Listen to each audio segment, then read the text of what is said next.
அனைவருக்கும் வணக்கம். இன்னைக்கான ஆரோக்கிய பதிவில் நம்ம பார்க்க போகிற ரொம்பவே பயனுள்ள ஒரு தகவல் என்ன அப்படின்னு பார்த்தீங்கன்னா, ஆப்பிள் பழத்தை பற்றி நம்ம நிறைய விஷயங்கள் நமக்கு தெரியும். மருத்துவர்களே என்ன சொல்லியிருக்காங்க அப்படின்னா, ஒரு நாளைக்கு ஒரு ஆப்பிள் சாப்பிட்டோம் அப்படின்னா எந்த ஒரு நோயும் நம்மளை அண்டாது அப்படின்னு சொல்லி நம்ம கேள்விப்பட்டிருக்கோம். இன்றும் பலரும் பார்த்தீங்க அப்படின்னா காலை உணவில் ஆப்பிளை எடுத்துக்கொண்டு இருக்காங்க அப்படின்னு சொல்லலாம். ஆனால் நடைமுறை வாழ்க்கையில் பார்த்தோம் அப்படின்னா ஒரு கிலோ ஆப்பிள் நம்ம வாங்க போகிறோம் அப்படின்னு சொன்னால் அது ரூபாய் 200ல் இருந்து 300 ரூபாய்க்கு மேலே இருக்கிறது அப்படின்னு சொல்லலாம். தினமும் நாம் ஆப்பிள் சாப்பிட்ணும் அப்படின்னா ஒரு கிலோ வாங்குறதுக்கே நாம் 300 ரூபாய் செலவு பண்ணணும். அது மட்டும் இல்லாமல் அதில் பார்த்திங்கன்னா ஒரு 2 பழமோ அதிகபட்சம் பார்த்திங்கன்னா ஒரு 3 அல்லது 4 பழம் தாங்க நிற்கும். இதை பார்த்திங்கன்னா ஒரு நாளைக்கு நம்ம ஒரு பழம் அப்படின்னு எடுத்துக்கிட்டாலும் கூட 3 நாளைக்கு 3 பழம் அப்படின்றது ஒரு கிலோ சரியாக போச்சு. அப்போது வாரத்துக்கே நம்ம பார்த்தோம் அப்படின்னா ஒரு 1000 ரூபாய் நாம் செலவு பண்ண வேண்டியதாக இருக்கிறது. நம்மளுடைய ஆரோக்கிய விஷயத்தை இவ்வளவு செலவு பண்ணி நம்ம ஆப்பிள் சாப்பிடணுமா அப்படின்னு பலரும் யோசிக்கிறதுண்டு. ஆனால் ஆப்பிளில் இருக்கக்கூடிய சத்துக்களை காட்டிலும் நம்ம நாட்டில் கிடைக்கக்கூடிய பழ வகையிலே அதிக சத்துக்கள் நிறைஞ்சு இருக்கிறதுங்க.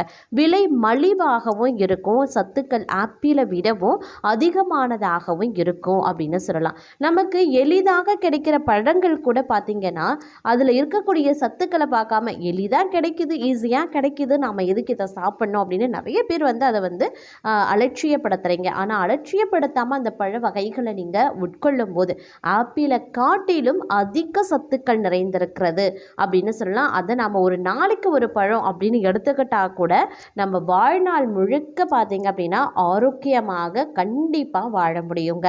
அப்படி நம்ம நாட்டிலே ஒரு எளிமையாக கிடைக்கக்கூடிய விலை அதிகமாக இல்லாத ஒரு மலிவான விலையில் கிடைக்கக்கூடிய பழங்கள், அதிலும் குறிப்பாக பார்த்தோம் அப்படின்னா ஆப்பிளை விடவும் அதிகப்படியான சத்துக்கள் நிறைந்திருக்கக்கூடிய பழ வகைகளை பற்றி தான் இன்னைக்கு வீடியோவில் நாம் தெரிஞ்சுக்க போகிறோம். ஸோ இந்த பதிவு உங்களுக்கு மிக பயனுள்ள விகிதத்தில் இருக்கும். வீடியோவை ஸ்கிப் பண்ணாமல் கடைசி வரைக்கும் பாருங்கள். வீடியோக்குள்ளே போகிறதுக்கு முன்னாடி இது வரைக்கும் நீங்கள் நம்ம சேனலை சப்ஸ்கிரைப் பண்ணலை அப்படின்னா உடனே சப்ஸ்கிரைப் பண்ணிக்கோங்க. அப்படி பக்கத்தில் இருக்கக்கூடிய நோட்டிஃபிகேஷனுக்கான பில் பட்டனையும் ப்ரெஸ் பண்ணிக்கோங்க. சரி நேர்களே, வாங்க வீடியோக்குள்ளே போகலாம்.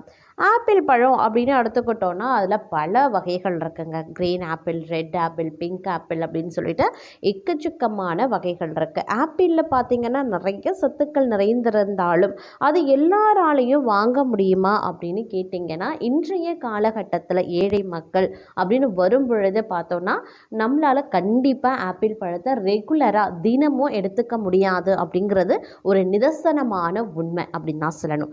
ஏன்னா ஒரு சிலரால் மட்டும்தான் ஆப்பிள் பழத்தை எடுத்துப்பாங்க, எல்லாராலையும் எடுத்துக்க முடியும் அப்படின்னு சொன்னால் கண்டிப்பாக முடியாது. ஏன்னா இந்த காலகட்டத்தில் வருமானத்திற்கு ஏற்றவாறு தான் நாம் குடும்பத்தையே நடத்திட்டுருக்கோம் அப்படின்னும் போது ரெகுலராக நாம் எடுத்துக்க முடியாது. ஆனால் நம்மளுடைய ஆரோக்கியம் நமக்கு தேவை, நம்மளுடைய ஆரோக்கியத்தை நம்ம பராமரிக்கணும் அப்படின்னா ஆப்பிளை நம்ம வாங்கி தானே ஆகணும் அப்படின்னு சிலர் பார்த்தீங்க அப்படின்னா கஷ்டப்பட்டாவது அந்த ஆப்பிள் பழத்தை வாங்கி சாப்பிட்றீங்க.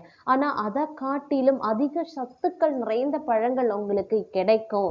அதாவது உங்கள் வீட்டில் அருகிலேயே இல்லை உங்கள் வீட்டிலேயே நீங்கள் அந்த மரத்தை வளர்க்க முடியும் அப்படின்னா உங்களால் நம்ப முடியுதாங்க? ஆமாங்க, எளிமையாக கிடைக்கக்கூடிய பழங்களில் பார்த்தீங்கன்னா நம்மளுடைய நாட்டு பழங்கள்லே பார்த்தீங்க அப்படின்னா அதிசக்திகள் நிறைந்திருக்கிறதுங்க.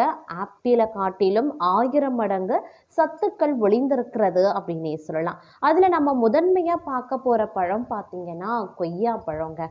கொய்யாப்பழம் அப்படின்னு சொன்னாலே நிறைய பேருக்கு கொய்யாப்பழமா அப்படின்னு ஒரு அலட்சியம் இருக்கும். இதெல்லாம் ஒரு பழம் நீங்கள் இன்னும் சாப்பிட்டுட்டு இருக்கீங்களா அப்படின்னு கூட பலரும் கேட்பாங்க. ஏன்னா கொய்யாப்பழம் எளிமையாக கிடைக்குது, நம்ம வீட்டிலே மரத்தை வச்சு தினமும் சாப்பிட்டுட்ருக்கோம் அப்படின்றதுனால அதனுடைய தன்மையும் அதனுடைய மதிப்பும் பார்த்திங்கன்னா குறைக்கிறது. அதுவே வெளிநாட்டில் போய் பார்த்திங்கன்னா ஆப்பிளுக்கு இருக்கிற மதிப்பு ரொம்பவே கம்மி.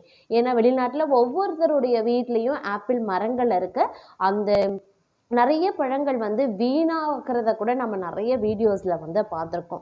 அவங்களுக்கு அந்த நாட்டு பழம் அவங்களுக்கு எளிமையாக கிடைக்கிறதுனால அவங்களுக்கு பார்த்திங்கன்னா அது ஒரு அலட்சியம். நமக்கு அது ரேராக கிடைக்கிறதுனால நமக்கு ஆப்பிள் மேலே ஒரு மோகம். அதே மாதிரி தாங்க கொய்யாப்பழமும். கொய்யாப்பழத்தில் பார்த்திங்கன்னா அதிசக்தி நிறைந்திருக்கிறதுங்க. அனைத்து விதமான சத்துக்களும் நிறைஞ்சிருக்கு. ஒரு நாளைக்கு ஒரு கொய்யாப்பழம் அப்படின்னு எடுத்துக்கிட்டோன்னா மலசிக்கல் வராது, கர்ப்பிணி பெண்களுக்கு ரொம்ப நல்லது, உடல் ஆரோக்கியமாக இருக்கும், இருக்கும், இரும்பு சத்து அதிகமாக நிறைந்திருக்கிறது, நோய் எதிர்ப்பு சக்தி உண்டாகும். இந்த மாதிரி நிறைய விஷயங்கள் கொய்யாப்பழத்தில் இருக்கிறதுங்க. அதனால தாராளமாக நீங்கள் கொய்யாப்பழத்தை எடுத்துக்கலாம். எப்பெல்லாம் கிடைக்குதோ நீங்கள் தாராளமாக வந்து கொய்யாப்பழத்தை வாங்கி சாப்பிடுங்க. ஒருவேளை உங்களுக்கு அது மருந்து அடிச்சிருப்பாங்க அப்படின்னு ஏகப்பட்ட சந்தேகம் இருக்குன்னா தயவு செய்து நீங்கள் ஒரு மரத்தை வீட்டில் நட்டுடுங்க. கொய்யா மரம் அப்படிங்கிறது ரொம்பவே அத்தியாவசியம் நம்மளுடைய உடல் ஆரோக்கியத்திற்கு. ஒரு நாளைக்கு நீங்கள் ஒரு பழம் சாப்பிட்டாலும் கூட அது மிகப்பெரிய நன்மையை ஏற்படுத்துங்க. கண்டிப்பாக கொய்யா மரம் அனைவரது வீட்டில் இருக்கிறது ரொம்ப நல்லது. மரம் வளர்க்க முடியாது அப்படின்ற சூழ்நிலையில் இருக்கிறவங்க கொய்யா பழம் கிடைச்சாலோ இல்லை யாராவது வீட்டில் காய்ச்சுது அப்படின்னு கொடுத்தாலும் தயவு செய்து வேண்டான்னு சொல்லாமல் வாங்கி சாப்பிட்ருங்க. ஏன்னா அதில் பார்த்தீங்க அப்படின்னா நிறைய சத்துக்கள், அதாவது வந்து நன்மை தரக்கூடிய ஒரு பழம் அப்படின்னு சொன்னால் கொய்யா பழம் சொல்லலாம். அதில் பார்த்தீங்கன்னா வைட்டமின் சி, பொட்டாசியம், நார்ச்சத்து போன்ற சத்துக்கள் நிறைஞ்சிருக்கு. இது செரிமானத்தை மேம்படுத்துறதோடு நோய் எதிர்ப்பு சக்தியை அதிகரிக்கும், இரத்த அழுத்தத்தை கட்டுக்குள் வைத்திருப்பது போன்ற பல நன்மைகளை விளங்குதுங்க. அடுத்து பார்த்தீங்கன்னா வாழைப்பழம். வாழைப்பழம் பலவிதமான ஆரோக்கிய நன்மைகளை கொண்டிருக்குங்க. ஒரு சத்தான பழம். இதில் வைட்டமின் சி, பொட்டாசியம், நார்ச்சத்துக்கள், பிற சத்துக்கள் அடங்கியிருக்கிறது. இதனால் செரிமானம், தசை வலுவு, இதய ஆரோக்கியம் போன்றவற்றுக்கு வாழைப்பழமும் பார்த்தீங்கன்னா உதவுகிறது அப்படின்னு சொல்லலாம். வாழைப்பழம், பச்சை வாழைப்பழம், மஞ்சள் வாழைப்பழம், பூவம்பழம், கற்பூரவள்ளி, நேந்திரப்பழம் அப்படின்னு சொல்லிட்டு எக்கச்சக்கமாக இருக்கிறது. உங்களுக்கு எந்த பழம் கிடைக்குமோ, எளிமையாக எந்த பழம் கிடைக்குதோ எல்லா வாழைப்பழத்தையும் தாராளமாக சாப்பிடலாம். உங்களுக்கு எது மலிவாக கிடைக்குதோ உங்களால் வாங்கி சாப்பிட முடியும் அப்படின்னும் போது கண்டிப்பாக வாழைப்பழத்தை சாப்பிடுங்க. அது ரொம்ப ரொம்ப நல்லது அப்படின்னு சொல்லலாம். அதே மாதிரி இலந்தை பழங்க. இலந்தை பழத்தில் பார்த்திங்கன்னா பலவிதமான நன்மைகள் இருக்கிறதுங்க. இதில் பார்த்திங்க அப்படின்னா வைட்டமின் தாதுக்கள், ஆன்டி ஆக்சிடென்ட்டுகள் நிறைஞ்சிருக்கிறது. இது நோய் எதிர்ப்பு சக்தியை அதிகரிக்கிறது, இரத்த அழுத்தத்தை கட்டுப்படுத்துது, செரிமானத்தை மேம்படுத்துது, தூக்கமின்மையை போக்க உதவுகிறது. மேலும் முடி மற்றும் சருமத்திற்கு பார்த்திங்க அப்படின்னா இலந்தை பழம் ரொம்பவே வந்து அற்புதமான பழம் அப்படின்னே கூட சொல்லலாம். அடுத்து பார்த்திங்கன்னா அத்திப்பழம் சாப்பிட்றதுனால வயிற்று ஒப்பிசம் மற்றும் மலச்சிக்கல் குறையும் அப்படின்னு நிபுணர்களே சொல்லியிருக்காங்க. இந்த பழங்களில் பார்த்தீங்கன்னா கலோரிகள் குறைவாக இருக்கிறதுனால உடலுக்கு ஆரோக்கியமான ஆற்றலை அளிக்கிறது. இது ஒரு நபரினுடைய எடையை கட்டுப்படுத்தவும் உதவுகிறது அப்படின்னு சொல்லலாம். இந்த பழங்களை சாப்பிட்றதுனால உடலில் ரத்த ஓட்டமும் பார்த்தீங்கன்னா சீராகவே இருக்கின்றதுங்க. அதே மாதிரி நாவல் பழம் அப்படின்னு சொன்னால் பிடிக்காதவங்க கூட பார்த்திங்க அப்படின்னா அதனுடைய கலருக்கும் அதனுடைய நிறத்திற்கும் அதனுடைய சுவைக்கும் பார்த்திங்கன்னா கட்டி இழுக்கும். அந்த அளவுக்கு பார்த்திங்கன்னா நாவல் பழங்கள் வந்து ரொம்பவே மிகுந்த ஒரு சுவையை கொண்டு இருக்கிறது.